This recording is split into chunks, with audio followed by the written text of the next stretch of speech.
Et juste après ce journal, nous serons en ligne avec le syndicaliste policier Bruno Bartosetti. C'est sa zone régionale, cette zone de Mougins.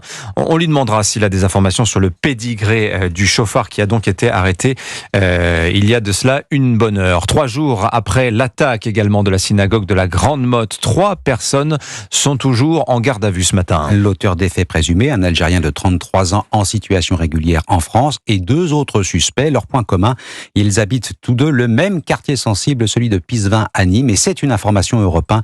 Les enquêteurs pensent que c'est précisément dans cette cité que l'attaque de la synagogue aurait été préparée. Une attaque qui a profondément choqué la communauté juive. Des centaines de personnes se sont rassemblées hier soir devant la synagogue pour témoigner leur soutien. Des habitants de la Grande Motte, des voisins et des élus venus dire non à l'antisémitisme. Reportage Stéphane Burgat, correspondant d'Europe 1 dans la région.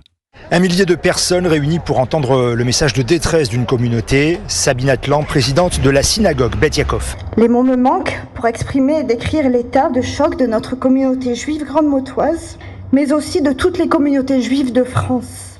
Nous avons été visés.